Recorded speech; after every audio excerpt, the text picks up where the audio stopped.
Oui, d'abord, sur le montant, le groupe prévoit d'accorder une remise de 20 centimes par litre à partir du 1er septembre. Mais cette remise passera à 10 centimes du 1er novembre au 31 décembre.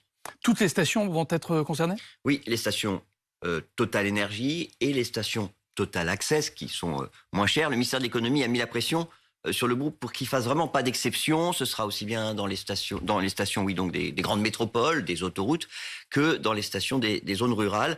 Au total, ça fait 3300 points de vente. Ça veut dire que la très grande majorité des automobilistes pourront en profiter, puisqu'on a en France près de 11 000 stations-service, un petit peu plus. Et sur ces 11 000, 11 500 stations-service, vous avez plus de la moitié qui sont en fait des stations de super et d'hypermarchés. Donc, parmi les stations, disons, traditionnelles, eh bien, Total, aujourd'hui, est largement majoritaire en France, avec plus d'une station sur deux. Alors, vous évoquez un petit coup de pression de Bercy, c'est-à-dire qu'on a forcé la main de Total.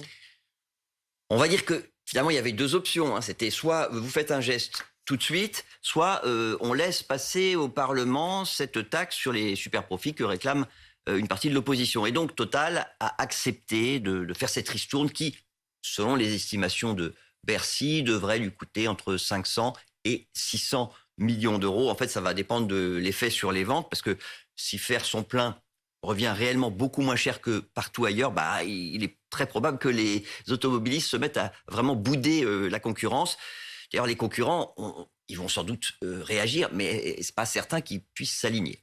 Ce matin sur BFM TV, Bruno Le Maire a évoqué au micro de Philippe Corbet également l'autre ristourne de 18 centimes qu'accorde aujourd'hui l'État. Il dit qu'il était prêt à discuter avec les députés Les Républicains pour revoir provisoirement à la hausse ce montant, à condition, dit-il, de renoncer à d'autres aides, c'est ça? C'est ça. Alors, les discussions se poursuivent. On verra, on devrait aboutir d'ici la fin du week-end.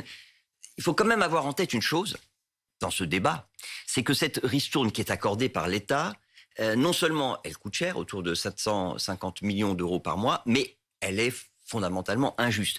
Vous avez une étude très intéressante qui a été publiée ce matin par le Conseil d'analyse économique. C'est vraiment très sérieux.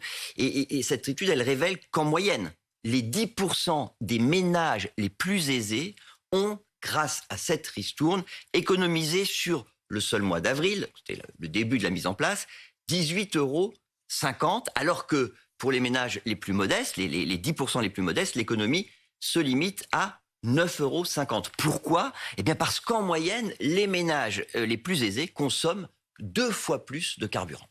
Une partie de ces ménages pourrait néanmoins être rapidement davantage aidés par leur employeur.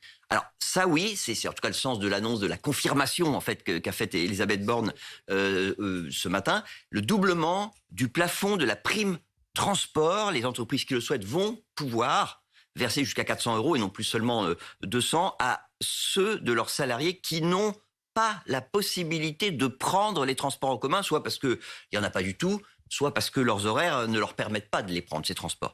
Je précise quand même que cette prime transport, ce soutien financier, il n'est pas imposable et qu'il n'est pas non plus soumis aux cotisations sociales.